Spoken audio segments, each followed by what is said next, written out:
All right. Well, guys, I think we're about ready here to get started. So anyone that would like to come in, also Mason, just so you know, I wrote your number on the paper in case someone gets locked out. So that happened last time. So we're going to get started here. We're going to have to stand over here. So welcome, everybody, to the Portland Psychedelic Society. If this is your first meeting, then very grateful to have you here. And this is a 501(c) nonprofit that is dedicated to spreading information and education about using psychedelic substances to prevent harm and to foster spiritual growth in the community of Portland. So my name is Evan. I'm your host of the Southwest Side meetup, and today, as you all know, we're going to be discussing some clinical trials that have come out in the past 2 decades. So, to get started, I would like everybody to take a deep breath and close your eyes and join us all here in some short collective meditation. We get the zone here, but just feel yourself in your seat and just follow your breath. Breathe in, breathe out. Shed all that stress that you've accumulated over the last week. Saturday, let it go.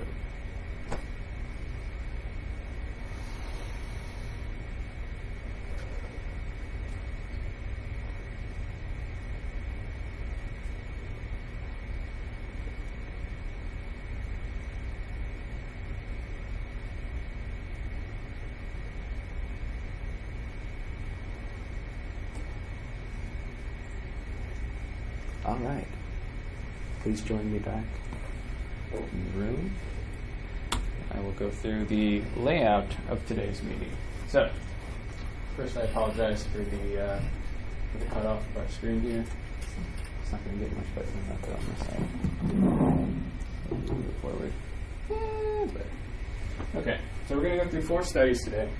We have the MAP study using the substance MDMA for the treatment of PTSD in treatment-resistant individuals.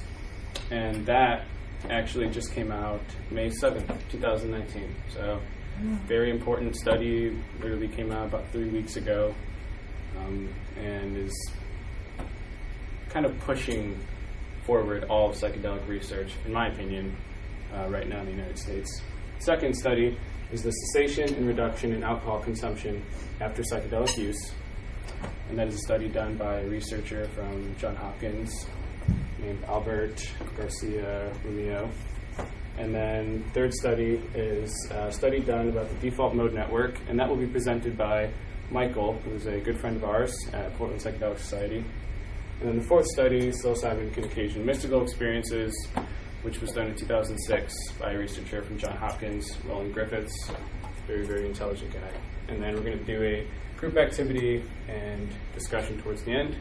We'll wrap up the meeting around 3:30. Obviously, it doesn't end until 4, but we'll probably stop around 3:30, and then we can mingle and make the connections and do what we need to do so that we can be out of here by 4. Also, a disclaimer. This is Portland Psychedelic Society, and obviously, I must say this, that there are no exchanges of services or of substances allowed within the premises of this meeting, but after 4 o'clock, I can no longer control that. So we're going to go ahead and start with the first study. So this is treating PTSD, and if you don't know, let me stand this side. If you don't know what PTSD is, it's post-traumatic stress disorder, and it's a prevalent mental health condition with substantial impact on daily functioning that lacks sufficient treatment options. So there are 6 phase 2 trials and a pooled analysis determining study for phase 3 trials of MDMA-assisted psychotherapy for PTSD. And if you don't know who MAPS are, and if you're taking notes, it's very important to write them down because they are one of the leading research organizations in the world right now It stands for Multidisciplinary Association for Psychedelic Studies. They started in 1986. Their founder, Rick Doblin, is an awesome doctor now who co-authors all the studies that they come out with, and just recently spoke at the Students for Appropriate Drug Use conference in Chicago, and it's a very intelligent man. Rick Doblin is someone you should also look into. So, we're going to go through the participant criteria, what it took to get into the study, and then we're going to go through the setting of the study and what it all kind of looked like. You know, how much were they taking, where were they, what were they kind of asked, and then we'll go over some of the results, and then we'll move on to the next study. So, participant criteria for this specific study that just came out in May. Candidates had chronic PTSD with symptoms lasting longer than 6 months, and clinician-administered PTSD scale for the CAPS-4 scores, which is the scale that rates the PTSD. And for the study here, participants had to have a score greater than 50 or 60 upon enrollment, which is extremely high as far as this scale goes. I mean, it's like near suicidal for PTSD. So studies enrolled men and women, including civilians and veterans, first responders aged 18 and older, with previous inadequate response to at least one pharmacotherapy and or psychotherapy. And this, I actually just kind of want to talk about for a second, is part of the reason, veterans and first responders, that this study is pushing psychedelic research so far forward in the United States, because obviously there is a resistance to these drugs being passed. You know, everyone's familiar with the term the war on drugs, right? And the people that are against the drugs are conservative people that think that once these are decriminalized and legalized, that they are going to be, you know, flowing through the streets in every high school across the nation, and that every kid's going to be jumping off of a building high on acid, which we all know isn't really going to happen. So what MAPS is doing is actually not a publicity method, but kind of, because no one, not even the most extreme conservatives, can stand up to veterans or first responders defending the country, getting the help that they need to get over their PTSD. So this study, as you'll see, is extremely successful, and it's just kind of good to be aware of the cultural importance of the participants of this study particularly. There's tons of studies going on all over the nation with people that aren't specifically veterans or first responders, but I think what MAPS did with their criteria here in the studies, very, very smart move. So, the setting of these studies, they had 6 randomized double-blind phase 2 studies, and they took place at 5 sites across the world. The sites were located in the USA, 3 of them, Canada, Switzerland, and Israel. So 5 sites were private practices, and 1 was an actual hospital-like setting in a psychiatric clinic. And the data was collected from April 2004 all the way until March 2017, and then the analyses were done all up until 3 weeks ago when this was released. So this is just more information on the CAPS-4 scale. So it's a semi-structured interview addressing the PTSD symptom clusters, symptoms like re-experiencing your trauma, how much you avoid your trauma, and the negative mood or cognition and increased arousal that pertains to the traumatic experience. And so the CAPS-4 contains frequency and intensity scores for each of those 3 symptoms, or the symptom clusters that are summed to produce a total severity score and the primary outcome for those studies. So, we'll look at this graph here. And so this is the baseline of where people were at the beginning, okay? And it's kind of confusing, but this is the change in their scores, the decrease, okay? So this was post-second experimental session, and this was post-third. And these black dots is the active, and they were given 75 to 125 milligrams of MDMA, so which is a pretty high dose. Or it's about average. Okay, but it's a significant MDMA experience. And then these, more of a microdose, and they did not have the third session either. Thanks, I was relieved. Yep, no problem. Take a seat. Not this time. Not this time. Join us. So, you can see that, and as I said before, the criteria was about 50 to 60 on the CAPS-4 scale, and after the first dose, they dropped more than 30 points off. And then after the third dose, almost 50. So almost completely eliminating their PTSD entirely, which is just unheard of. Do you know anything about that scale? Like, what did they drop? The CAPS-4 scale? Yeah. Yeah, so I'll bring you back to this. So this is the scale, and it measures these things. We're experiencing the trauma, avoiding the trauma, all these things. And so after the third session, people can deal with a lot of this stuff. yeah, basically none of these symptoms existed after just 3. Yes. Over what time frame? I think the study, No, the time frame for the 3 sessions. I believe they were about once a month, but I could be wrong on that. Once a month, and then they did that 3 times. So you said that the study has data that's conducted or held up from over a decade. Yep. Was every single one the same protocol? Was each study participant treated exactly the same way? My question is, did they do any kind of Same criteria for each. therapy, or was it strictly just sitting and the guides being quiet and not trying to do any kind of work with them during the session? I'm unable to answer that question. Therapy sessions, I'm pretty sure. I've seen videos of some of them. Yeah, I'm pretty sure it's therapy. Yeah, the model, excuse me, the model is you see somebody before the session, you have the session, and then you see somebody a week or 2 after the session, and it's therapy. Of course. Sorry about my voice. Yeah, no problem. Thank you very much, Joe. And I'm almost certain it's the same protocol, and they had I the think same so. numbers in the first one. Yeah. Has good results. The numbers. So the numbers are averages across the decades of their studies. Group? Yeah, Control group? The control group is the empty bubble, and it's still Oh, it was that a is- micro, that it was is- smaller.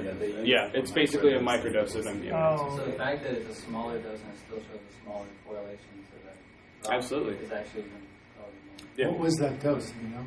That dose was anywhere from 0 to 40 milligrams.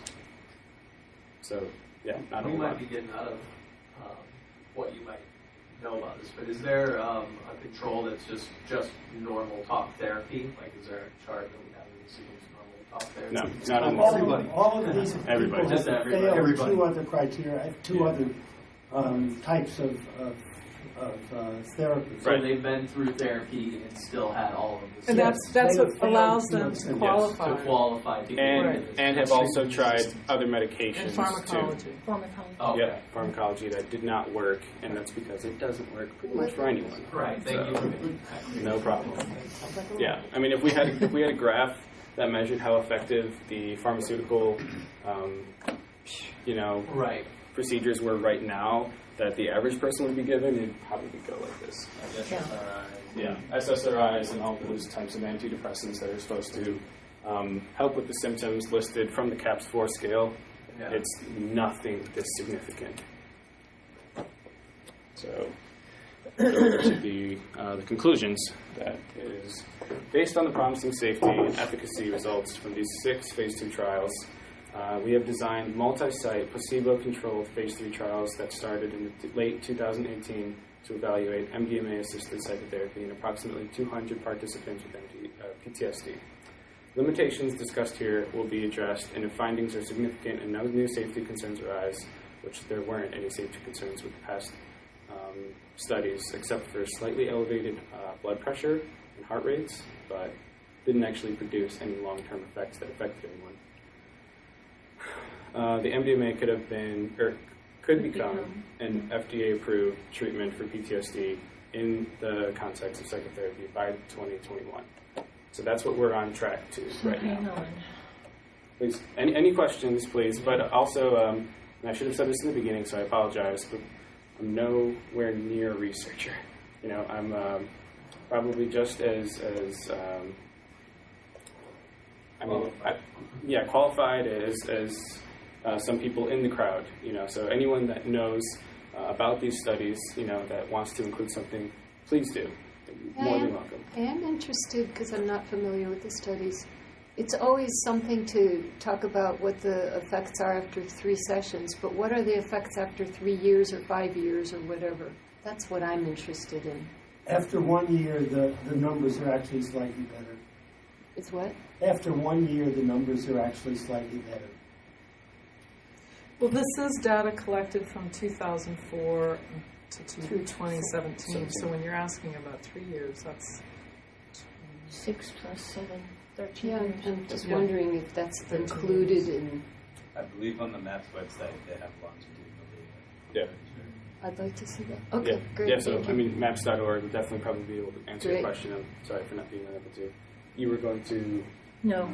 She said hang on for 2021. Yeah. Well, there's supposed to be a clinic opening up in the next couple of months here in Portland. There is. As part of, well, I don't think it's a done deal yet. I think it's like 90%. It's not, and that brings me to this. So clinicaltrials.gov code. If you would like to write this code down, this is how you can enroll in a study if you yourself have PTSD or know someone that's suffering from this. This is the code. You type this in clinicaltrials.gov, and you can find out all the specifics of the studies as well as references to that study that will lead you to the MAPS study done by Rick Doblin that I just presented, and tons of other information can be found through this code. But they are enrolling, and yeah, Joe, you're right, they do have plans to open up a clinic in Portland here, but as far as where they are in the United States right now, I know that there's one in Boulder, Colorado, and one in San Francisco, California. I'm not 100% sure where the third one is. You must have a PTSD diagnosis to get treated, though. Yes, that's true. And you also have to meet the criteria of being greater than 50 to 60 on the CAPS-4 scale, which anyone can take that scale online. It's a questionnaire that's easily available. And then also you have to have tried other forms of therapy and pharmaceutical therapy. All right. And that will take us to our next clinical trial case study, which is the cessation and reduction in alcohol consumption and misuse after psychedelic use by Albert Garcia Ramu. I don't know if I'm saying that right. I'm not 100% sure on the pronunciation, but he spoke at our conference in October, and he spoke about a lot of this. We have it up on our YouTube page, so if you find any of this interesting, you can find him speaking about it. No, I watched the video on YouTube, and he's a very, very intelligent man. So he did this study on alcohol use disorder, which stands for AUD, and it's widespread with an estimated 68.5 million Americans that are exhibiting lifetime prevalence, and 32 million currently meeting criteria for AUD diagnosis. And so the National Institute of Alcohol Abuse and Alcoholism reports that 28% of American adults currently exhibit unhealthy alcohol use patterns, many of whom benefit from targeted healthcare interventions. And only about 20% of individuals with lifetime prevalence of AUD have ever sought treatment. So most just remain suffering, and that's really it. And obviously that's, pertaining to pretty big stigma that faces therapy. As we're about to see here, this is a participant criteria, but what I haven't included in here is that 80% of the participants were men that were, showing signs of AUD, and I think 20% were women. So very, very skewed ratios here. But this cross-sectional anonymous online survey study was conducted using, from October 2015 to August 2017. Advertisements for study recruitment were posted on social media and websites devoted to drug discussion and education. Sites like Arrowhead and also on maps.org, they just list banners on those websites that say, if you've had alcohol use disorder and you've benefited from psychedelic use in the past 3 years, then please participate in this survey. And so I just went over that. The inclusion criteria was you had to be at least 18, able to speak, read, and write English, and retrospectively met DSM-5 criteria for AUD and used a classic psychedelic outside of a university or medical setting, followed by reduction or cessation of subsequent alcohol use. So, approximately 3/4 of the sample reported that they either used psilocybin or LSD for the reference psychedelic experience. Most respondents reported using a moderate or high dose and reported that it had been at least 1 year since their experience. And most respondents had the reference psychedelic experience in their home with the intention for either psychological or spiritual exploration. So these are interesting because they're just normal people taking psychedelics on their own. You know, no supervision of any doctors or psychiatrists. It's just someone going, finding psychedelics however they can. And, I mean, 65%, that's fairly high, using it for that purpose. And actually 10% reported that they were using it to try to reduce or quit using alcohol as much as possible. So, yeah. Any questions about that? So this is kind of the path that they were following during this study, that they had kind of drawn together from the surveys and from the answers of their questions.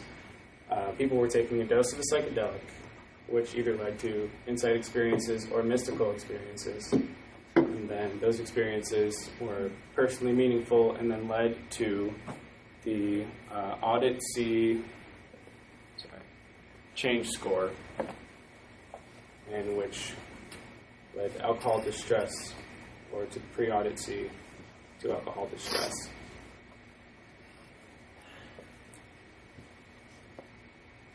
So in the conclusion of alcoholism treatment study, almost all respondents reported that they had greatly reduced or quit drinking alcohol since their reference psychedelic experience, as evidenced. Current self-reported mean of 4.3 drinks per week, down from a mean of 25 drinks per week before the reference psychedelic experience. So similarly, on average, Audit C scores reduced by 5.8 from a mean of 8.5 before the reference psychedelic experience. Afterwards, indicating that many respondents were no longer above the threshold considered to be a risky drinker at the time of the survey. And the majority of respondents, 83%, no longer met the criteria for AUD after their experience with psychedelics. So also extremely effective in the case of treating alcoholism, which is not too surprising if you know about the founder of AA, who actually created the 12-step plan from a LSD experience that he'd had. Wait, was this test with LSD? What was this test? So this test was with 36% psilocybin and 38% LSD. So was this a clinical thing, or they're just writing? No, this was Self-reported. So yeah, this is self-reported. So this isn't a People playing around drugs. I mean, yes. experimenting. With no intention of participating in a study. This is after the fact a survey posted on psychedelic discussion forums, calling for people who had once been an alcoholic and have now alleviated their addictions and disorders through psychedelic use. Yeah. So Actually, I actually used to be a struggling methamphetamine addict 2 years ago, and it was like every single day use, you know. And the only thing to ever feel that was my LSD experience. I'm like a different person after it, so I can definitely credit that. wow. Thank you for sharing. That's awesome. I'm really happy for you. I also just have anecdotally a friend who was a couple years ago drinking as much as maybe 20 or 25 shots of whiskey a day, like a Portland shot. So that's like way more, you know? And like several shots just to stop shaking to eat dinner or whatever, you know? And he self-treated with ketamine, injecting it into himself, and like literally within weeks he just stopped drinking completely. and then he'd go out and like have a beer and it was fine, you know, he like wouldn't. But now it's been some years, he's settled back into what he's doing, he's not on the path that he was, and he can fall back into old habits very quickly. But definitely probably saved his life, because like how long can you go drinking, you know, 25 shots of whiskey a day? I don't know, it's got to be really hard on you. Yeah, absolutely. Probably So not. I personally saw the change in somebody who's, you know, very stubborn and resistant, and then they tripped a few times, you know, and then they quit. Yeah. And it's like, I don't even know how to describe that. Like, I don't even know if that, like, was it like, how do you get healed? Like, it's like, I saw something in me, I saw what I was struggling with, and all of a sudden I can think about it in a different way, I guess, not to where it's not a compulsion, you know what I mean? I think an important question that I've known people to ask when sitting with people that are trying to use this to overcome things, you know, trying to use psychedelic experience to get over a destructive habit is, what does the future for you look like if you don't stop doing what you're doing, if you keep drinking so much? And then what does the future look like if you do stop, you know, and which one do you want? And I don't think any alcoholic or any addict of any kind would look at the future of what they were going to be down the road if they didn't stop and say, I want that one, because it just doesn't make any sense. And I think the clarity is just so, it's just so obvious when you're experiencing psychedelics, you know. It just kind of removes all the excuses that you set up for yourself and just kind of allows you to see things. I had a way experience. It was a little less heavy though, psilocybin in my case, and I would have fit when you go to the conclusions about the same number of drinks. Yeah. And ever since, I just haven't wanted to, because I haven't wanted to hurt myself. And I wish I could say it's been more than a year. It's only been 3 weeks, but it was a powerful experience where I saw myself as hurting myself all day. Absolutely. It was a horrible trip, like terrible. Yeah. But like, you know, the proof's in the pudding. Like, I have no desire to drink right now. It's awesome. So, thank you. And also, congratulations. Thanks. That's great. Yeah, and that's something else that I've heard from many people that have used it to stop smoking cigarettes, especially with such addictive but destructive behaviors like that. It just kind of it snaps them, and like you said, in an almost ineffable way of like, I don't know how to explain how it just snapped. But like I don't know like or even which experience it was, because I have many, you know.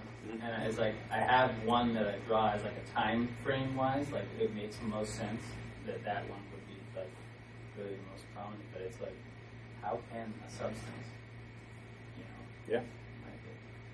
And that's because it's not only a substance. It's the psychedelic experience. Yeah. So you get to not only like see the future as you were saying, but almost see the current, and it's like, holy shit, that's living, you know. Right. And yeah, and it kind of makes you, and this is just me personally speaking, just kind of evaluate every decision on such a present basis. You know, you make these little decisions every single day. You have so many to make, and you control every single one of them. And it's at the bottom of it, it's you know, that makes every single decision. So it's your decision whether you want to drink or you don't want to drink. And sometimes that's not so clear, but it's always clear to me when I'm on psychedelics. So, okay. So continue to conclusion. I think this is interesting too, and maybe both of you will be able to agree with this. But beyond cessation and reduction in alcohol consumption, participants were also asked about their other behavioral changes that may have occurred after the referenced psychedelic experience. So these included changes in other drug use, diet and nutrition, physical activity and exercise, interpersonal relationships, and work and career. And many endorsed improvements in personal relationships, 76%. I mean, that's pretty huge. Diet, exercise, work and career, those are just the percentages. But I remember reading another statistic too, and Jason, I think you were the one that told me this, but the percentage of people that are in jail that have used psychedelics are, I mean, it's just such a tiny fraction. I want to say that whatever those facts said was something like it was the single, like you can categorize people by any single way or whatever. People who have used psychedelics are the lowest population of prisoners in the United States, even despite the fact that psychedelics are an illegal substance. But if you've done them, you're the least likely category of person to be in prison. Right. So I'd like to open the room up to discussion. Joe, please. Yeah.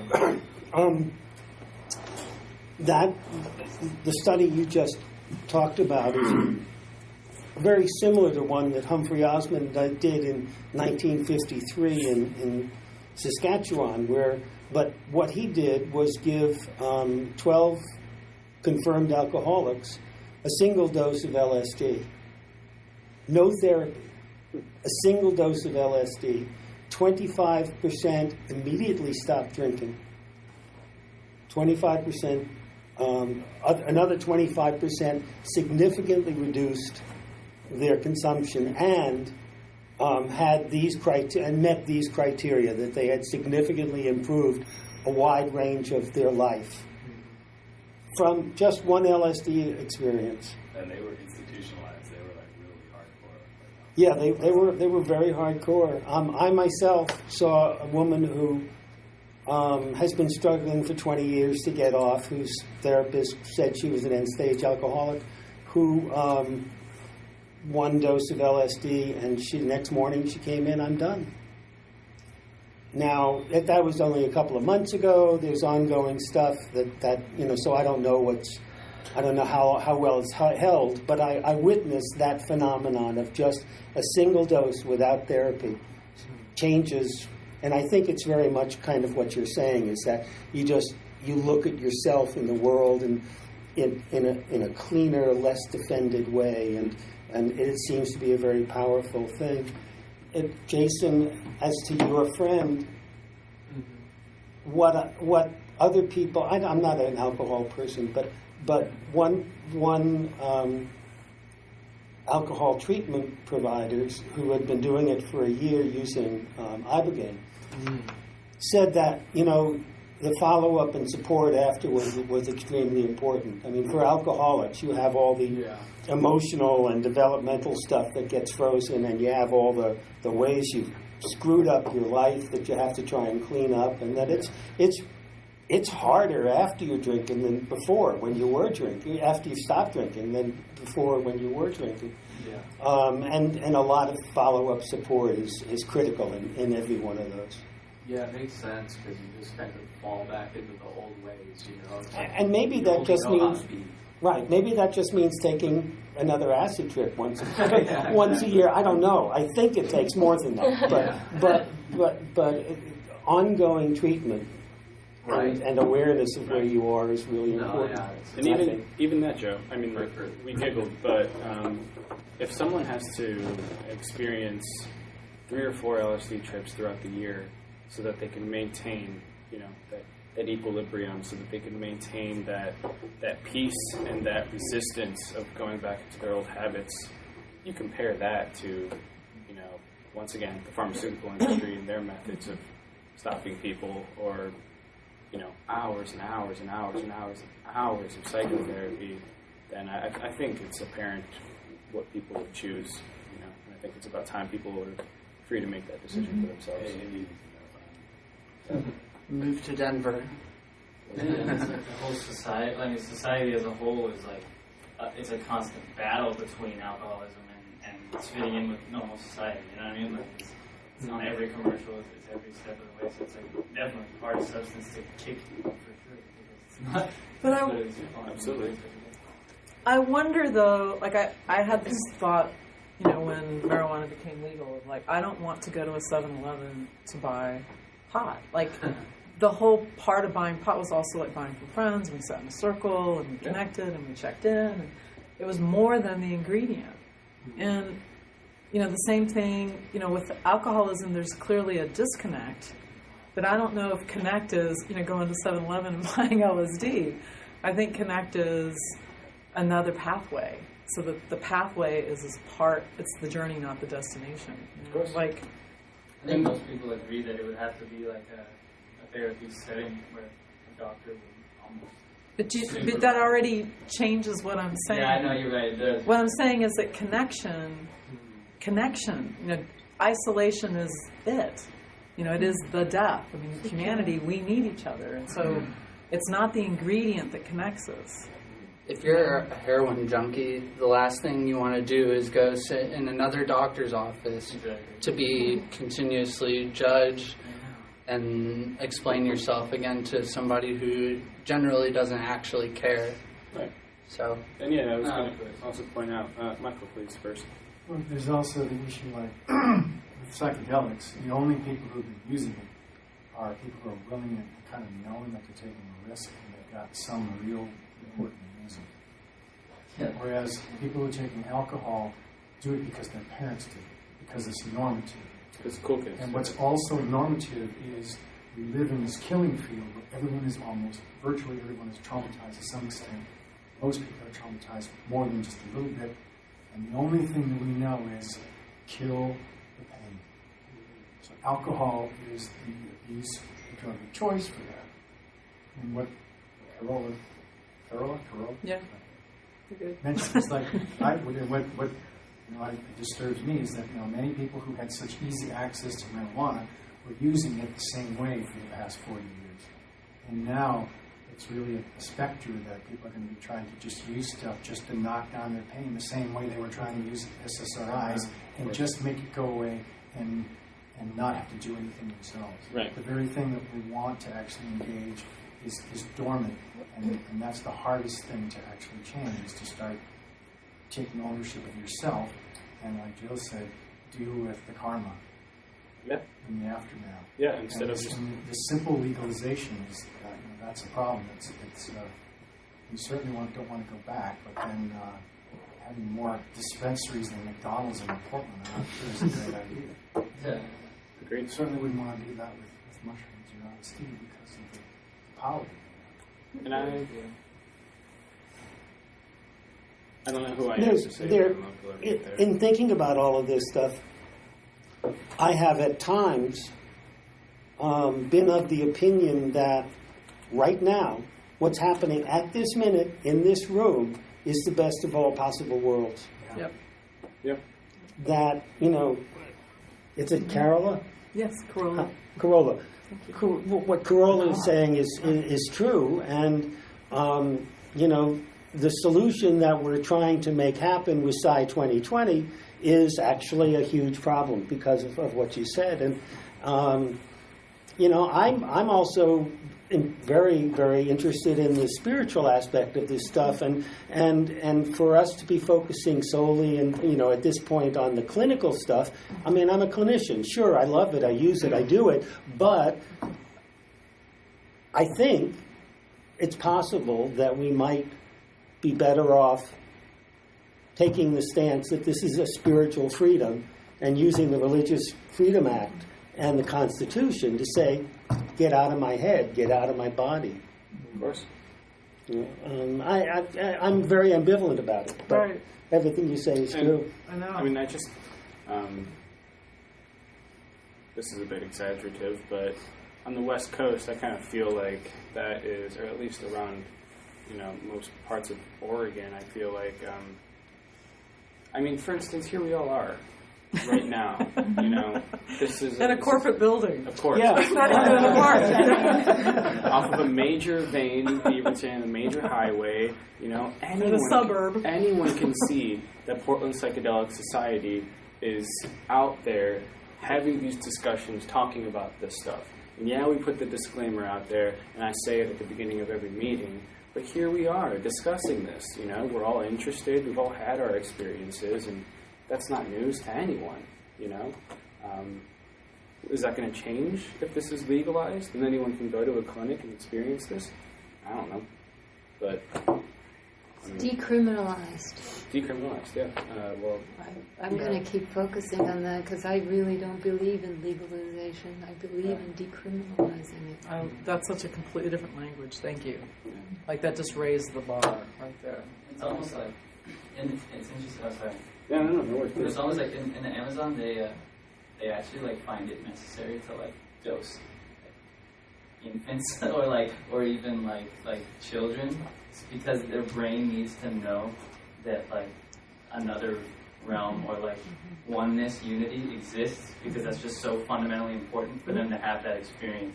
And it's like, I don't know all the answers. I'm not sitting here saying that like, I feel like that's like what should happen, but it definitely makes sense that as a culture that maybe should understand something else exists, we're like pushing almost away from that, you know? Of course, yeah. But children do know other things exist. We train it out of them. Right. We don't need to teach them that. That's where they come from. So it is a memory that we all have, and possibly that's some of what the psychedelic does, is activate that original memory. Yeah. So I'd like to go back to I you. agree. I'm sorry, name's the gentleman from the green shirt by the table. Joe. Joe. Sorry. Yeah, like I agree with the religious thing. I'm still Catholic, but my experience with psilocybin and to a lesser extent MDMA were the most spiritual experience of my life. Like hands down. Yeah. So who is anyone to tell me that I can't do that, but the Catholic can drink the wine out of the chalice?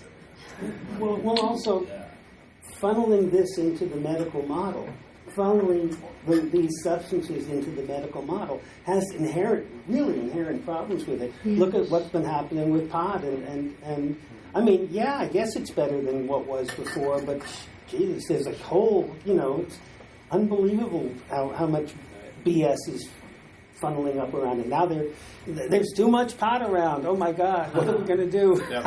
I don't want these people deciding that stuff.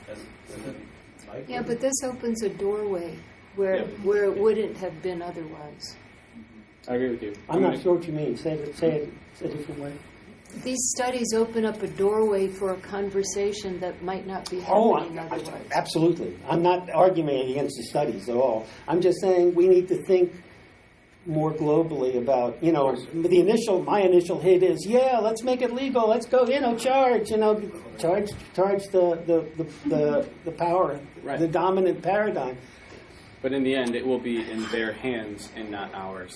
We can vote on Exactly. it, but they're writing the bills. Yeah, so we just need to be careful about the choices that we make, and I say it again, in some ways, because of the community that we are forming and the ways that we are supporting each other and the ways this is unfolding, in some ways, maybe this is as good as it gets.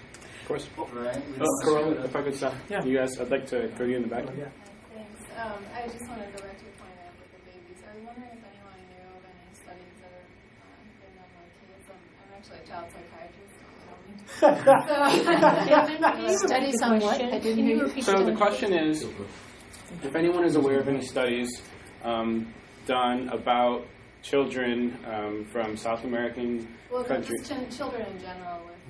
Children in general with psychedelics, and the answer is no, because of ethics. Right. No one can do surveys. One, it's usually a bit more difficult to involve children in clinical trials, and two, we can't. It's hard to control, and you can't give them psychedelic substances. You would have to get like a bunch of kids that had them, and also your statement about. I mean, I've done research about like Peruvian and South American sacraments, and I know of the cultural tradition of doing it. But as far as babies go and children, I think generally the age of that transition and that experience is 14 to 15, which is when they go into adulthood, but pretty sure they don't give it to babies. I think I read that in the book that I was reading recently with the spirit molecule, Rich Stressman, and he's going over just briefly like the history of the Amazon tradition with ayahuasca. Could be wrong. I think he had briefly said that. I think the words that he had said, and maybe they had a lasting impression on me, was that somebody had mentioned that they have even gone as far as to dose an infant or child. Not like regularly, but like because of that, because it's so important. I think it's what he's trying to stress the point. Absolutely. Yeah. And like who's to say that, I mean, because we can't do studies on it, who's to say that we don't know that giving a 3-year-old ayahuasca a little tiny bit is totally fine. We give them sugar, sometimes even caffeine. We don't know what the hell that does to their brains. Ayahuasca could be... Yeah, exactly. 5-year-olds are getting Adderall. We just don't know. So that would be nice if we were able to conduct studies on that. Please. Just addressing Mike and Carola's fears of none of these people involved in the studies, as far as I know, are advocating for this to just be dismissed. It always goes hand in hand with therapy. So some of them even propose centers, where like retreat center, you go and have these experiences. Which, be it like, to heal your post-traumatic stress, or you just have a spiritual experience. Absolutely. And that is, I think, Joe, you mentioned PSI 2020 is an organization that's also in Portland, stands for the Psilocybin Service Initiative. Portland Service Initiative. Anyways, they're also OPS, Oregon Psilocybin Society, and it's led by two psychotherapists, Tom and Sheree Eckert. And they had a presentation last Saturday talking about psilocybin and psychology and the bill that they're proposing in 2020 to the state of Oregon, which would be to decriminalize. I think it's already actually decriminalized. Doesn't quite decriminalize. Psilocybin is already decriminalized in the state of Oregon.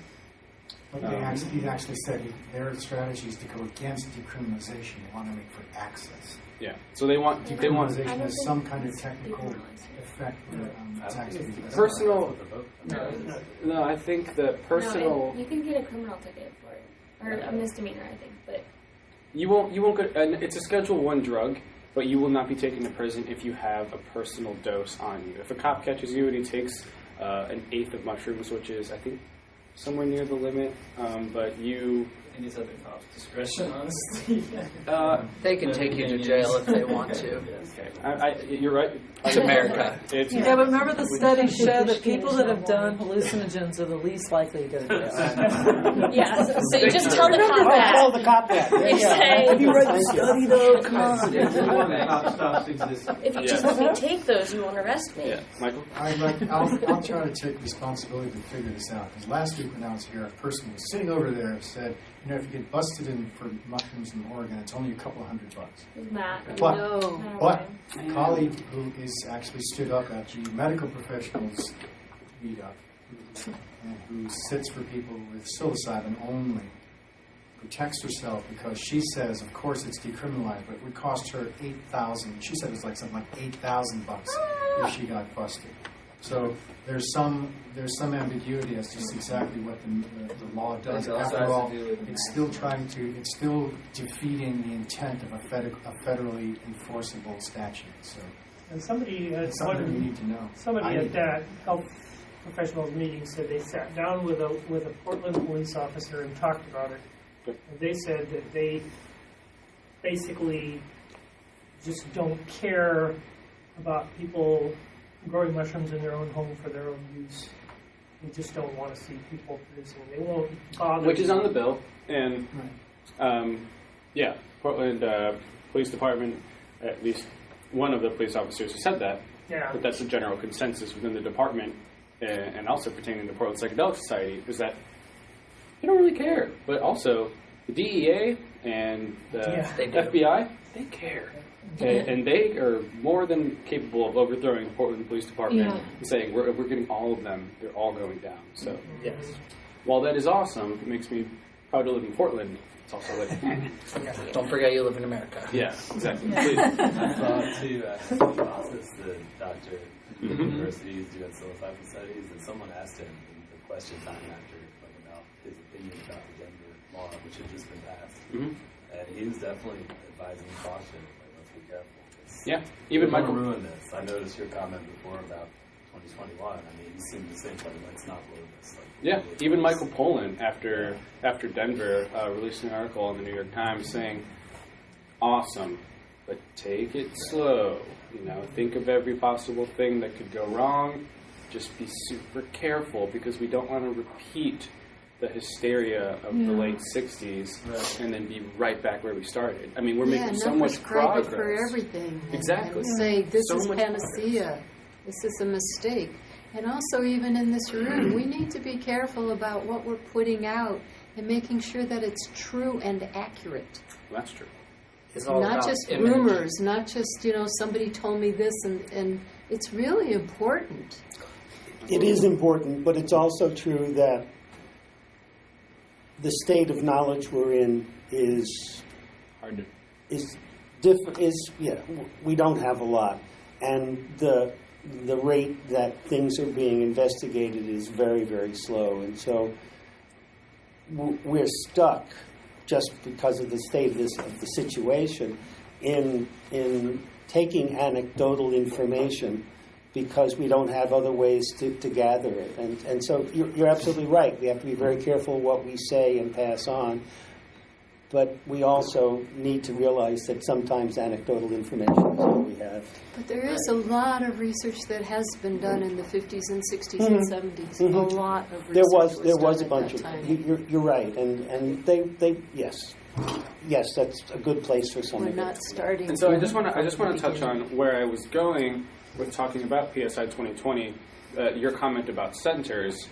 They kind of laid out their whole spiel last Saturday at their event, and it's like, this is what we want. And what they wanted was centers where people could come and get the diagnosis for whatever was going on with them, get screened accurately.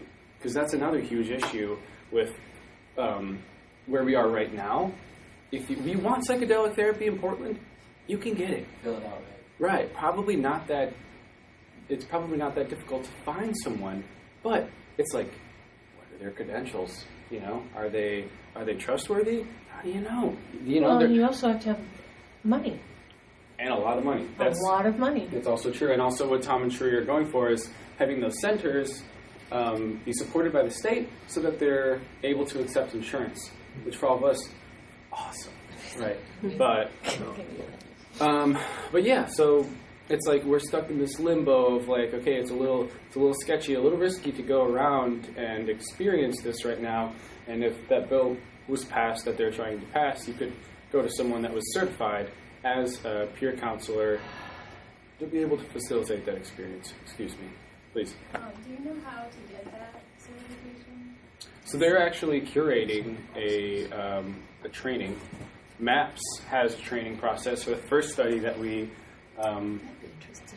saw, there is a therapist training protocol, and if you actually go to their website, you could apply to be enrolled in their training program. MAPS? MAPS is still taking applicants because 2020 is soon, and so if FDA approves that for therapeutic uses, they are going to need therapists that know how to do that type of work. I mean, like, it's a subjective type of,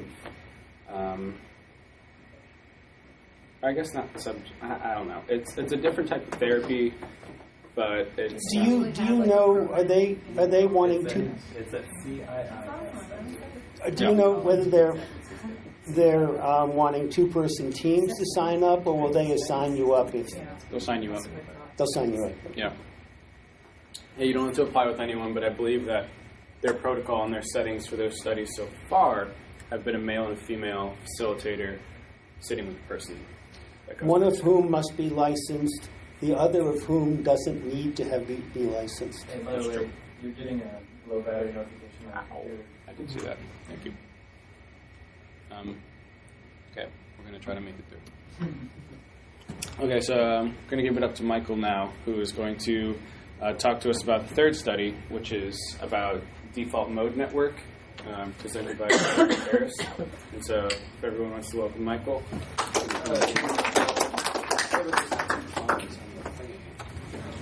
So I'm really agitated by this discussion, and I'm kind of wanting to sort of downplay the papers that I was listed.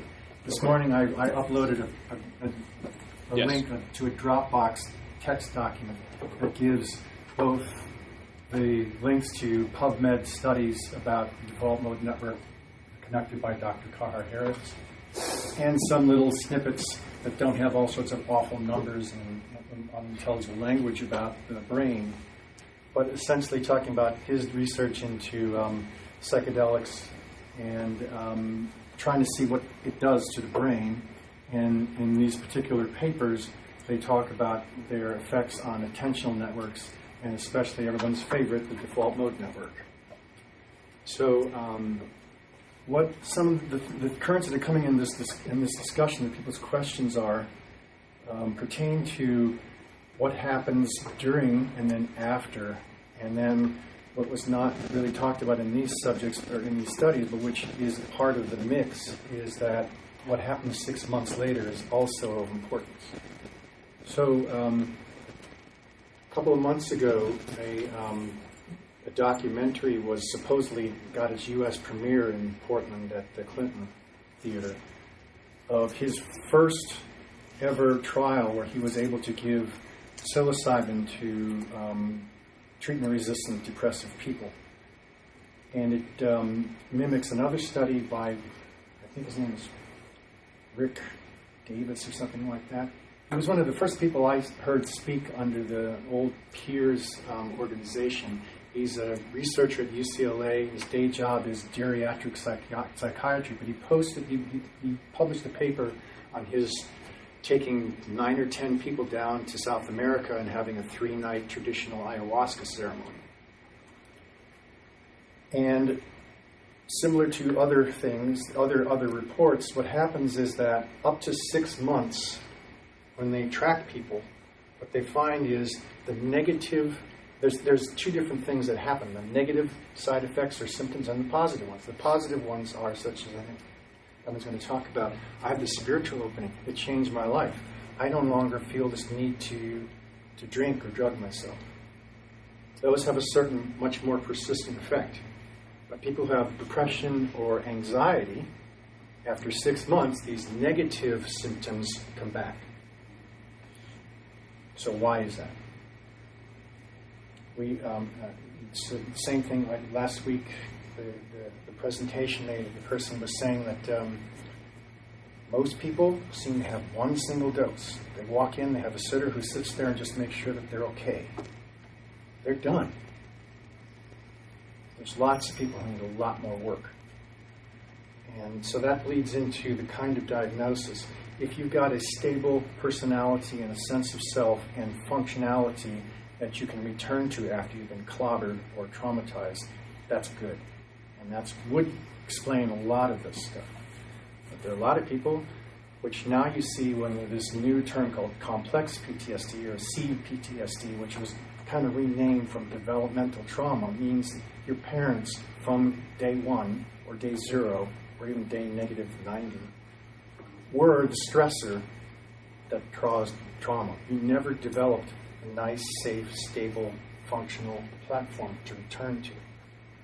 It's called developmental trauma.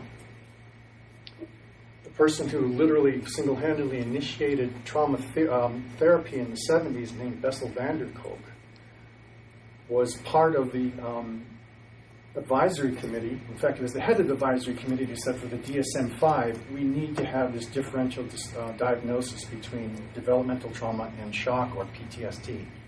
For some reason, they said no. So it's not a diagnosis you can get because it's very different and it's much harder to treat.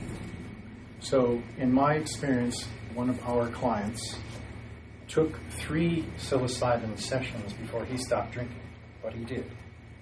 Another person who's going towards her 4th one, and she's been able to reduce it. She's not even, classically speaking, an alcoholic, but she by no means is having an easy road to stop it using alcohol. So, now we'll get into the devolved mode network. So, right now, all of you have in your brain a bunch of channels called your ears, your eyes, your nose, your sense of touch, and they're online all the time, streaming information into your brain. The brain gets 80% of its information from inside of the body. That whole thing about you only use 10% of your brain is very, very wrong. It's always active. And you might, right now, say, what are you paying attention to? You hear my voice, you're using your eyes to see me. You can also pay attention to what's going on in your private experience, like your brain, like, this guy's weird, don't like this chair, how long before we get out of here, or I don't know what he's talking about, but you have to pay attention to it. How does your brain do that? So the anatomy of the brain is it has these small functional modules. If you hit the back of your head and really damage your brain, you can be blind. Your eye is fine, but your brain no longer works with the capacity for vision. If you have a stroke over here, for most people on the left side, it can disrupt several very specific aspects of your ability to use language. So your brain has this way of mapping a bunch of connections, and this is like a giant hairball of quadrillions of interconnections, not billions or trillions. And that's how we somehow or other create our capacity to connect and feel our feet, have our emotions, and shift our attention. They call them attentional networks. And for example, if you're going to do a math problem in your head, there's a task-positive network that connects the various parts of your brain, memory, and past learning that allows you to do that specific kind of a task. If you're going to sing or be writing poetry or an essay, there's different aspects of your capacities for functioning that will map into a different attentional network. And when you stop doing anything like that, just zone out, your brain does not go on idle. It actually gets more active, and there is a network called the default mode network. It defaults back to this when you're not doing anything, and it is hyperconnected. And when you happen to try to meditate for the first time and they say, sit quietly, calm down, don't do anything, but just notice the thought stream going by, yada, yada, yada, yada, yada, and don't connect with that. That is a default mode network. And in fact, there is a Stanford researcher who I first heard about the DMN from, named Kelly McGonigal, said actually one of the things that the ancient meditation teachers know about is when you really have a properly competent meditation teacher, they will teach you to not do anything about the thought stream. Because if you do, you simply activate a different intentional network that says, I'm going to pay attention to my butt and my nostrils and my breathing and really relax and not get involved with the network, with my mind activity, which you can actually do. And as soon as you stop doing that, you go back to the default mode network, and there's the monkey mind. So it's a much more advanced capacity to stay in the default mode network and work from it directly. So the studies that I pointed to in these documents, which you can get from the comments for today's talk, basically show that Dr. Carhart-Harris has, over time, found conflicting results as they've gone in and done lots of MRIs with lots of people, giving them psilocybin, LSD, and MDMA.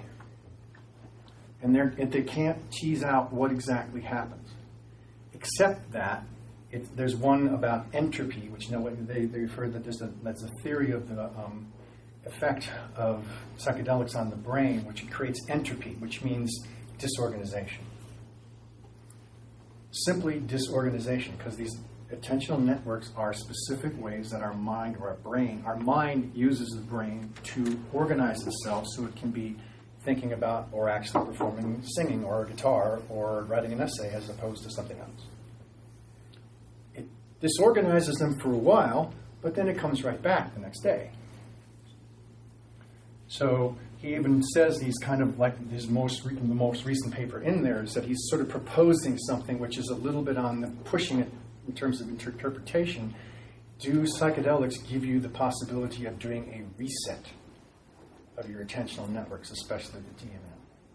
Because it's clear that the DMN, as you develop this capacity to just function and be there, your trauma history is built into that normative thing. It's very clear. Like one of the emerging interpretations of it is that is the brain structure or phenomenon that creates the ego. Your sense of identity, who you are, your personality is all built into that because it's hyper-connected with all of your history, all of your thoughts, all of your knowledge, all of your behavior.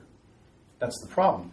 It keeps running so much that you're ruminating about the past, worrying about planning about the future, and poring over little imagined conversations with other people that you think either you're ready to have or you just had or you wish you'd gotten it just right. Or why didn't I think of this then when it was getting in my face? That's the DMN. And your trauma reactions go for broke here. This one guy I saw in a documentary. Every 4th of July, goes to the park, smells burning, broiling meat on grills. Takes him back to the battlefield in World War II when he was around more than once, people whose tank was given a direct hit, and the guys inside didn't get out. So his association was very visceral. I mean, this was obviously a person talking about what they call battle fatigue. It was PTSD, what he would smell when he smelled burning beef. That's part of the DMN too. So what this seems to do is break open the extreme connections of the DMN and give you a chance to influence what happens when they come back. And it may be only a few days, it may be as much as 6 months, where you have a chance to intentionally work that reorganization. So that's like the orientation that my partner's named Jane Latimer. She's the person who leads the integration groups and does a lot of other trauma recovery work using psychedelics or supervising people who are using psychedelics. You have to do work preparing to be in that state and knowing that you're going to have this opening. And a lot of people, the ones who come to us, need follow-up. But that seems to be an example of why it would be helpful, or if, depending upon your situation, it might be just necessary to keep going and have some kind of psychodynamic work that you do to try to alter or reconfigure or release what is built into the DMN in the aftermath of a session. And another thing about it is that those deep unconscious defenses are capable biologically of stopping these positive effects in the session. It took me 15 months of really positive results when suddenly MDMA created this wonderful opening. 9 months later, I was number than I had ever been in my life, and I was working my own CPTSD for 40 years. So the defenses can biologically stop the influence. And higher doses or other kinds of work are necessary to actually influence and open up and give yourself some kind of entropy, some degrees of freedom in that entrenched state in order to free it up.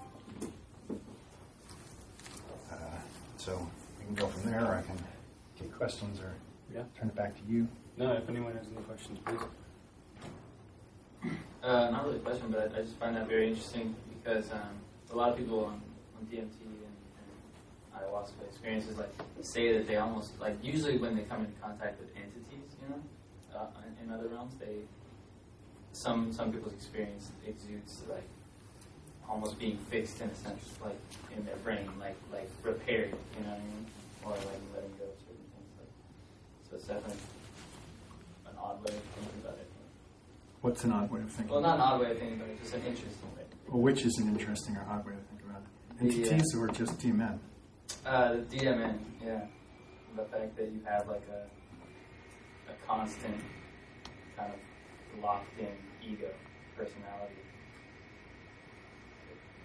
Well, that's the significance of this newfangled brain science, which uses these billion-dollar machines called functional magnetic resonance imaging machines with, bathed in hundreds of gallons of liquid helium, which is it's not just something that you whip up in the garage, but it is. It's the images that you see of the brain are not just photographs; they are they are essentially video or computer-generated images that come from massive amounts of data that these machines generate. So when they create these representations, they're not anything like we can actually look inside the brain. But they are empirical research that basically says they can tell. Right. Someone's in there, start singing. They can see the parts of the brain that light up because they essentially use more oxygen, and it's possible to actually see the trace of more oxygen being consumed biologically in the brain in one spot versus another. Person who's depressed, the part up here that is active in most people is shut down more. So that's what these things mean. This is actually is as physical as knowing that galaxies, when you look out and some of the stars are planets, some of the stars are in the Milky Way, and some of them are actually not stars, but whole galaxies that are billions of light years away. I mean, that's a physical fact. This kind of thing with the default mode network is essentially that kind of technology-driven fact. interpreting it as the personality, of course, what we do with our mind. Okay. But the fact that it's working that way in the brain is kind of like, yeah, airplanes actually fly. This is what actually is going on in the brain. So I guess my question would be, now that you've explained that, you can get these images and tell which parts of the brain are being stimulated by what activity. Mm-hmm. How do they determine the DMN from that, I guess? They're able to track, essentially they have a way of, and this is where, just like Emmett, I'm not a trained PhD researcher, but there is also ways of recognizing that there are what they call connectivities, or a connectome, that there is some sort of even fibrous, neural connections between different modules of the brain that they can see being used, so that it explains why your memory mediates your ability to speak. My memory is conditioned to have this thick American accent with which I speak automatically, as opposed to a German accent or speaking German, because I learned German first. Those things are all connected in all the heavy conditioning I've undergone in my life. So it's a completely different layer of technology to be able to see the individual parts, correlate to what they do for behavior, and then start saying, by the way, they actually connect to each other and they actually communicate. So I'm curious about something. You said that the normal conditioning, but if somebody who's basically neurotic, not having a developmental trauma, wouldn't enough doses keep, I don't want to use the word attack because that's really not the right word, but wouldn't that influence the default mode enough so that it would begin softening? Okay, so I'm going to, my personal anecdote. My mother's brother was also raised by my alcoholic grandfather. In middle age, he just diagnosed himself, went to AA, stopped drinking. My ex-partner's sister, also raised by the same abusive stepfather, had a pretty sketchy life, but she still worked for Delta Airlines and had a house. And this guy, midlife, 55, 60 years old, she completely melts down as an alcoholic. So a person's character and what's going on in the background, despite their stressors, is a wild card. You don't know what people are really like, what's actually taking hold, what's actually growing, and what's actually not happening. Listen to people in groups really unburden themselves. You see an enormous variation in development. So what you're talking about is a person maybe neurotic, but it may also be a coping mechanism. It could be their constitutional response, and they may have something that was just imprisoned by the neurotic defenses that's just unshackled, and it goes away. Some people, you take that away, they don't have anything to fall back on. And that's one way I think of what could possibly be happening with the effect and what's underlying. So Joe, you know, did that answer your question? I'm not sure. I do. It answered part of my question and not completely. Yeah. I mean, I thought the question you were asking was, assuming that you're not severely mentally ill, if you took, or severely traumatized, I think is what you were saying, if you took a bunch of psychedelics, that over time, is it possible that the default mode network that Colin was describing as a racetrack of thought kind of thing would soften and dissolve? Soften enough that it's more manipulatable or something? I think that's an excellent question, and I don't know the answer.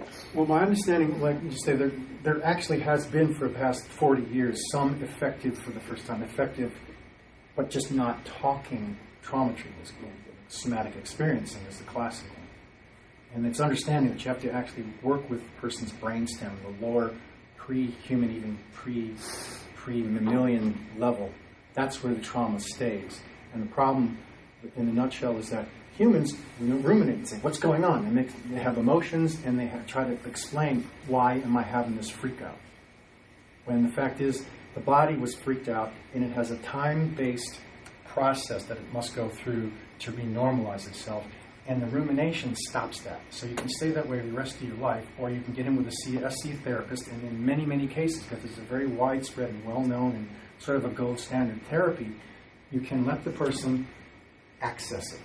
It does its thing. They shake, they run around, they scream, they cry, they have lots of somatic releasing, and then the trauma is over. So that's also in the default mode network. It's like the limbic system, right? Well, this is actually considered to be the brainstem. It's actually below. The limbic system is actually the million sort of emotional layer evolutionarily. So when we talk about the default mode network as the ego, it means there's other things besides that, but this can get in there. But those trauma-based responses are fully functional, and they're necessary, especially if you're just an animal. Our case is that I can actually make my body think I am under lethal attack because I'm worrying about what my boss is going to tell me when I turn in this paper today that I think is not very good, and I actually know because I wrote it. And I might get fired, and I might worry about missing my rent or something like that. Your body thinks it's the same thing as if there's a tiger ready to rip your throat out. Yeah, I'm thinking of people who have done a lot of their work, have done somatic work, have done holotropic breath work, have done all kinds of move that's the variable. through that. Lots of people have a little bit of a bump, and they're done. What I'm saying is that the default mode network also can explain why a lot of people need many, many more bumps over a long period of time. Got it. Okay. You don't know what they've got to work with after the most entrenched, biologically entrenched reactions are loosened. These things, like he says, it loosens everything. It's entropy. It's just chaotic, literally chaotic. Okay. What comes back after the chemical effect allows the system to reestablish itself.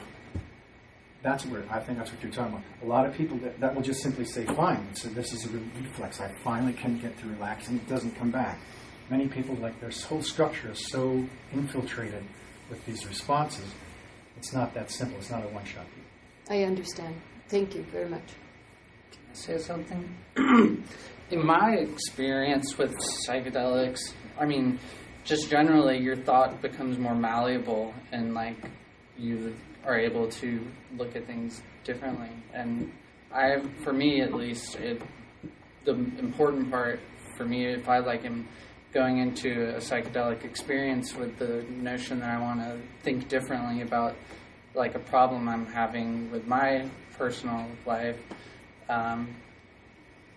it's about like how I process the everything throughout the experience and talking about it afterwards to not forget about it, because it's very easy to sleep for 24 hours after you have a heavy psychedelic experience and then totally forget everything that just happened. But that's like if you can remember like what it was like when you were in that moment, I feel like the experience is more, it sticks easier, it sticks better. I mean, I've personally had experiences that I don't remember at all, and then experiences that have been totally, completely profound and idea changing, So for me, it was always about how I talked about it and who I was with at the end of it. Just me. I have one more question, if you don't mind. So the DMN sounds like kind of sensory deprivation almost would be like a good example, kind of, right? Because it's like, I don't understand how do you make that connection? Because I think it was when you were beginning your explanation. It's like you go into complete relaxation where you're not stimulated visually, such. Well, it's like right now, most people are probably in their DMN. It's not that you're not stimulated, it's just that you're not using your brain or your mind. The software is not using your brain, the wetware, to do something specific psychologically. You're not paying attention to a specific capacity and trying to use it. You're just wide open, daydreaming, relaxing, waiting for the experiment to start, which is literally how they found out about it. That's what it means. It's not sensory deprivation. So when people say that they could potentially be able to access altered states of consciousness without substances, right? It's like that people say that's definitely breathwork. Do you think that that's something that the DMN can be adjusted just based off your own body chemistry? Like by itself, it could be something, or do you think that you could? I'm going to be doing a breathwork session on the 6th here, probably. It goes back to ancient pranayama, which they have their own explanations from 5,000 years ago, not anything that we would think of. But they seem to understand that what you need to do is you need to interrupt the rumination. It goes and goes and goes. The main thing about the DMN, it's not passive. It runs and runs and runs. It's really very, very active. It's anything, it's like overactive. And it's contradictory because so is your brain on LSD. It becomes super connected.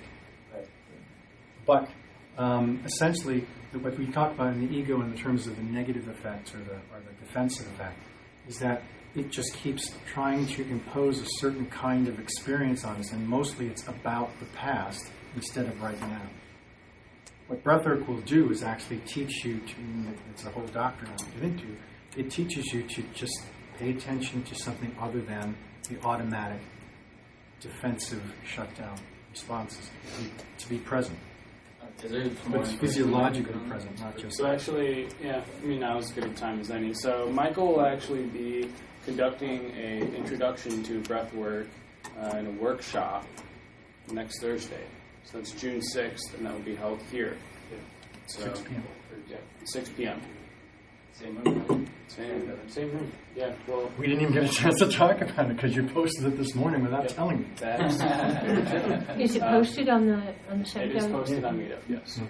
But as far as the room, it's either this one or it's downstairs. We could get... I actually talked to the person who runs the Sage Center, and he was like very interested in all this. But the yoga room is nice. It's $2 an hour more expensive and doesn't have carpeting. We'd have to have... I want people to lay down when we do it. Supposedly you can do it sitting. This room would be perfect, even for this number of people. We just moved into there and kind of spread out on the floor. That would be fine. Yeah. So, as far as getting to those altered states of consciousness without using an illegal substance, Thursday, if that's something you're interested in, I think Thursday would be a great introduction to that. So, it comes from yoga, which is a discipline. It's not just. It takes discipline. It's like I like to make up words or terms like that, and I call it the athletics of presence. So it's not something that you can do once a week or once a month and actually build your capacity to be present. Is it like mindfulness? Mm-hmm. Mindfulness is the idea of being present. It's mindfulness is sort of like a practice or the technique. So Stan Groff was someone who also created a format for the breath work. Holotropic, yeah. Calls it holotropic. We're talking about holotropic states in his. And so he used the holotropic breathwork pattern to create the same kind of brain chemistry that LSD does. And so it's pretty awesome as far as a portal, and it's you aren't consuming anything but your own oxygen. But as a disclaimer, I have not actually done formal holotropic Groff style, but the person who organized the pranayama based version that I do says that it is possible to overbreathe in a way that will essentially activate trauma in a way that's not helpful in doing things like that, or this other crazy man named Wim Hof, who is an extreme athlete. But he's learned the same basic things. Pranayama goes back for a very long time and is meant to, it has a vast array of techniques to either wake up a depressed, shut down body, but also calm down one that's over agitated, and also just open up a person who's, like everybody, is practicing yoga to become enlightened as opposed to an everyday person, an automaton, or just an ego. So this is a strain of pranayama.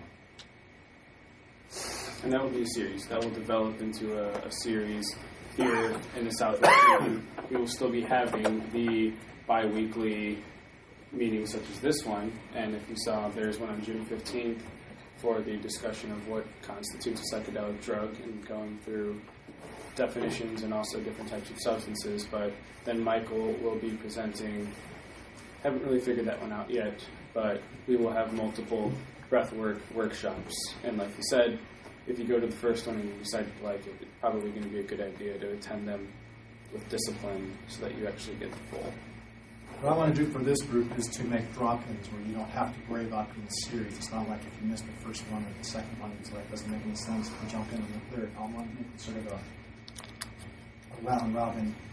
And then if people want to affiliate with a group that's more persistent and organized, we'll do that too. Awesome. Well, thank you, Michael. Thank you again. Yeah. So that goes to the third study. Woo! Man. It's 3:40. It is pretty close. We're getting extremely close here. I'm just going to zip through the last study that we have here, and then we'll be able to wrap it up. Let's have one announcement while you're finding your place. Yeah, please. Maybe you noticed this, Evan. Yep. The governor of Illinois signed legal recreational marijuana He did. yesterday. J.B. Pritzker. So that'll be legal January 1st, 2020. You'll be able to recreationally buy in the state of Illinois. Okay.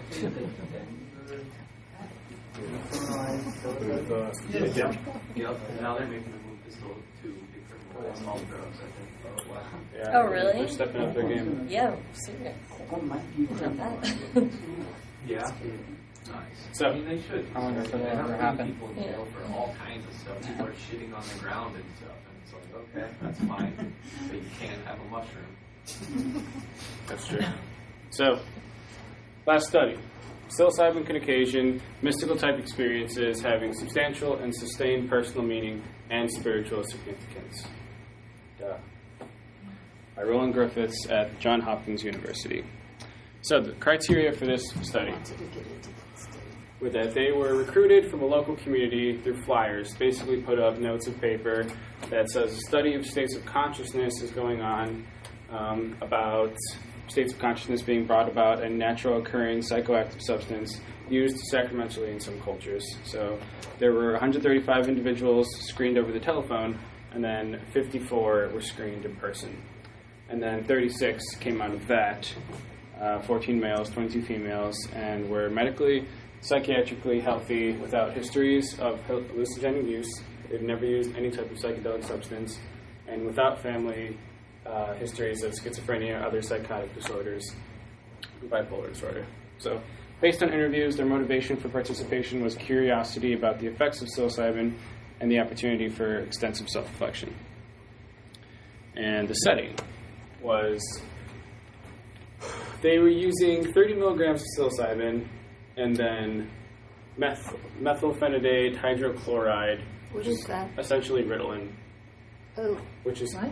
yeah, strange because they're not very like substances. Maybe Ritalin funded it. Yeah. Big pharma. Exactly. They And wanted if to you have a physical know anything about effect. dosing, 30 milligrams of psilocybin is essentially 4 to 5 grams worth of psilocybin. So it's a pretty heavy dose that they're taking here. So the fact that they're having mystical experiences isn't that surprising to any of us. So yeah, there was a crossover design. It involved 2 or 3 drug sessions conducted at 2-month intervals with each of 36 participants. So they were randomly assigned to receive either 2 sessions or 3 sessions, and then a group of 30 of them were randomly assigned to receive the psilocybin or the methylphenidate on the first session, with the alternative drug administered on the second session. And then the other 6 volunteers received the Ritalin the first 2 sessions, and then on the third were given the large dose of psilocybin. Can you imagine being one of the Ritalin people, getting the dose of Ritalin, and then just seeing everybody's pupils like completely out of their face? So it's Well, that's the problem with doing research with psychedelics. It's like There's no you can't do double blind because Right. everybody knows in 20 minutes Especially- who got the dose and who didn't. Yeah, especially in group settings. And Walter Pankey showed that. Yeah. And so here are this is just a graph of what was going on to people. So in the little line boxes here, you have the Ritalin, and the bigger boxes, you have the psilocybin. So stimulation and arousal. Psilocybin is just almost double what the people on Ritalin are feeling. People on Ritalin were able to talk to the facilitator for like 2 hours. 2 hours. They were just able to go, talk about what they wanted to. People on psilocybin were like, so that's not that surprising either. Okay, people were crying way more on psilocybin than they were on Ritalin. I'm sorry, I don't know it's why not people on funny. Ritalin were crying. Yeah. A substantial amount of them were. Because they didn't get the psilocybin? I never looked at It's important. That's They're what disappointed. You do to self-reflect. Yeah, exactly. Well, I mean, they were still going through the same things, but what was also interesting is that this, as we all saw before, was using participants that were recruited in a college town of John Hopkins University through flyers saying, this is a religious sacrament, come on, we're studying it. Yeah. They're just bawling their eyes out on Ritalin. Seems peculiar to me. Wait, how much milligrams of those I can go back, but I was like cut off on this. It's like I looked it up. It's a 40. fairly normal dose. Yeah, 40 milligrams. Yeah, that's like. Yeah. Unlike 4 to 5 being a relatively high dose as far as what people take on average for psilocybin. It's a decent harmony. We got about double on psilocybin. People on Ritalin, they were still pretty peaceful. Okay. Joy and intense happiness. More than double. I mean, people on Ritalin weren't that happy to be on Ritalin. Anxiety and fearfulness, we actually get way more of psilocybin. Well, they're Yeah. That doesn't That's a lot. I mean, not to say that it's not scary or anxiety, but also stimulant usually does that fairly well. right. So does losing your mind. That's true. So yeah, that is that, and this is another graph. How personally meaningful was the experience?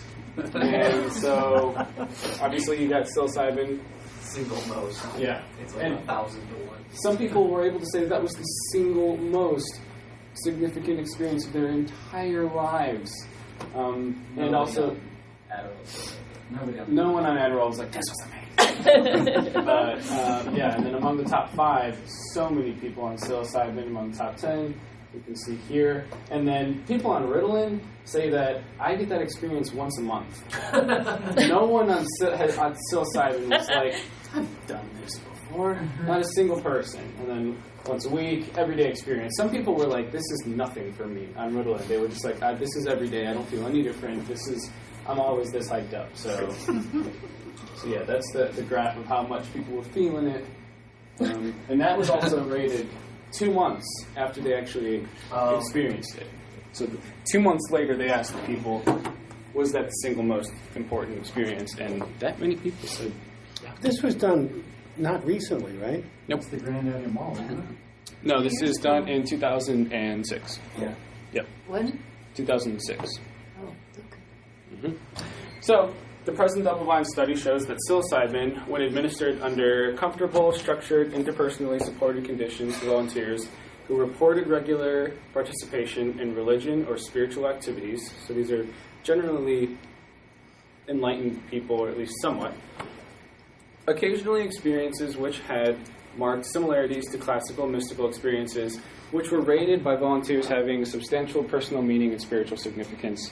Furthermore, the volunteers attributed to the experience sustained positive changes in attitudes and behavior that were consistent with changes rated by friends and families. So we're seeing similar correlation between this and the psilocybin experiences that were experienced by people who were trying to reduce alcohol consumption.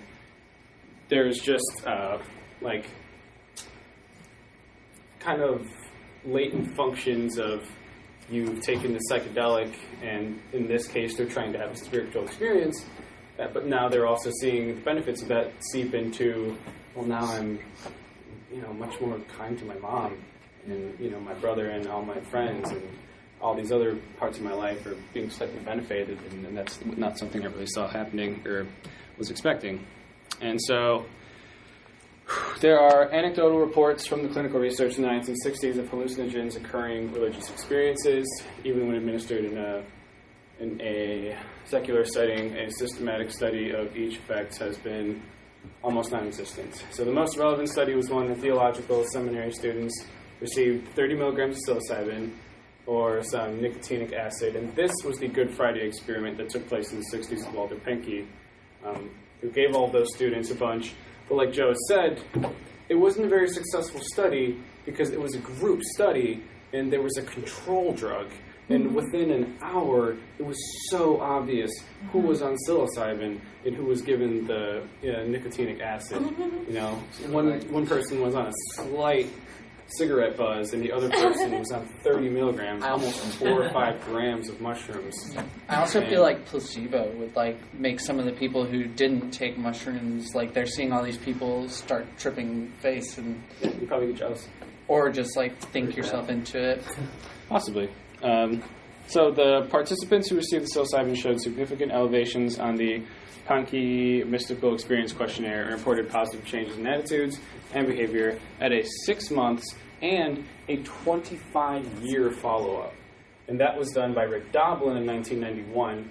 When he was in college, he did his, I think, senior thesis on the Good Friday experiment done in the 60s and went and found every single one of those students and asked them about that experience and how they feel about it now.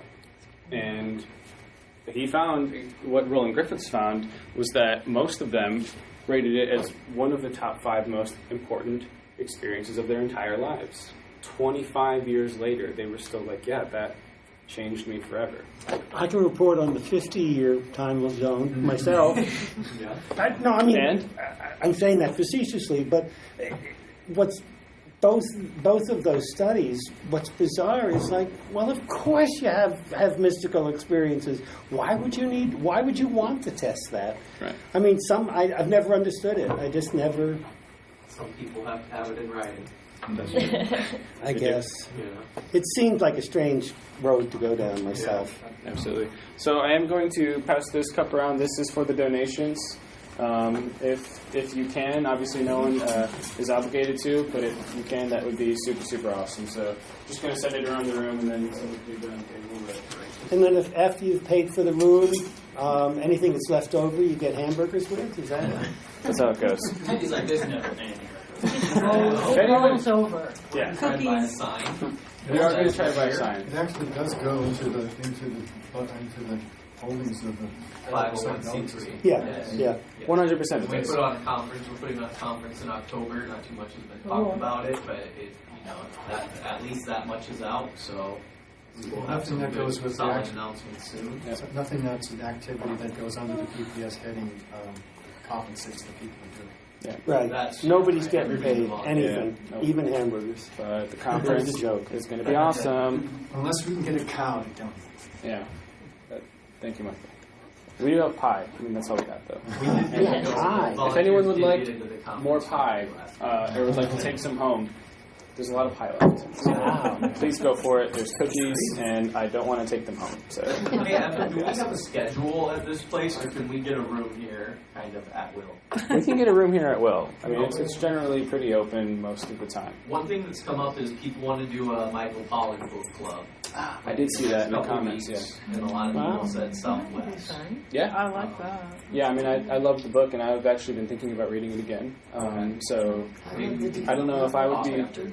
That was my favorite. Yeah, I would love to. I don't know if I'd be chosen as. So the book is. We have somebody who will lead it. Oh, perfect. Yeah. The book is How to Change Your Mind, and it's pretty much how most people get back into psychedelics if they've been out since the 60s or 70s. It's generally a great book, and probably part of the reason that we're all here. So, yeah. So I looked into this last week. This building has a whole section for the Sage Center. They've got a bunch of consulting rooms that are sort of like therapists one-on-one rooms, or they're big enough for, say, doing couples therapy. We've got a couple of rooms that have massage tables. So you probably I'm going to go through Evan, but for small groups like that, you could probably use those. Oh, Yeah. For the book group. For the book group. Yeah, so we'll got have to to do access. this big of a room. It would have to be pretty big. Those therapist rooms, I mean, they're so cute, but they're pretty small. Oh, I see. Yeah, it's just well, like I it's think a lot couch of and a people will chair. turn up for the Michael Pollock thing. I think so, because too. A lot of Yeah. people were led to this group from Right. reading that book. Absolutely. Yeah, It's I brilliant. totally agree with you. So that's something that we'll also probably get in the works here. Hopefully yeah. later this month, like pretty soon. I'm thinking, yeah, within the next few weeks, we'll start having that go on, as well as my meetings have a couple more speakers lined up for July. But I know you all saw that June 15th, like I said before, it will be going over what constitutes a psychedelic drug and kind of the history of drugs and Western culture and where we are now. So look forward to that on June 15th. And with that, if there's anything else anyone would like to say, Michael, also just a reminder of I'd just like June to know 6th. how is I had to pick. Have a schedule of some travel over the summer. How does Thursday night at 6 o'clock with that breath work here is in terms of access? One of the things we're doing it over here is because no one who's in Beaverton is ever going to get anywhere on the west side or on the east side No. between 6 and 8 o'clock. No, absolutely. I would So I'm kinda probably save that question for people that attend. I'm sure that most or some of us will be in attendance, but I'm probably predicting that more people probably that aren't here will be attending that, and then it'll probably be better to discuss scheduling at the actual event just before we branch off from that. Joe. I'd like to mention I'm leading the professionals support group or interest group, I guess. It's for anybody, but it's for people who are social workers, psychiatrists, etc., who would be interested in learning more about professional use of clinical use of psychedelics. Are you on did you post that on this meetup group? It is on the meetup group. I'm It's pretty on sure. psychedelics, and Yeah, there's I haven't. I'm a little behind the times in terms of setting these things up online, but they have been being set up, and I will get myself. The healthcare's up there, and you've got it, I think, all summer. You've got it blocked out. Yeah, he does. Do you have Okay. a business card? Medical professional Do you have a business versus the I might. It's which? small support. It's an interesting group, and I've attended. Are you myself. referring to his group? The medical professionals? Yeah. It's not medical. It's professionals, medical or otherwise. Health professionals. Health professionals. Yeah, I guess is how you would say I it. got you on Wednesday, June 5. It's in meetup. Yeah. Okay, that's what I I think you thought. have your whole summer filled out on there. Great. Yeah, I think you do. So we're good. Feel free, and also, I know I said we'd go at 3:30 so that there'd be time to connect and discuss between each other. We could be here a little bit later than that, that's fine. But once again, thank you everyone for attending. I thought that this meeting went pretty well. But, Hey, thank you. Thank you. I really like your presentation style. Thank you very much. Yeah, thank you. I like that it's interactive. I would like to second that thought. Yeah. Thank you, Joe. Thank you, everyone, for attending. If anyone who feels obligated to help stack chairs, it'd be sweet. Actually, they just kind of need to be moved into that room. There's Thanks like for 12 sharing here. the card. Also, I highly recommend people take cookies and pie. Please take I them. have cards. I never No, put I them like in my this. wallet. If I buy Tabor bread, I get you've already given me 1, 2, 3, 4 stars. Yeah. The trouble is she only gives 25% off after you get 20 stars.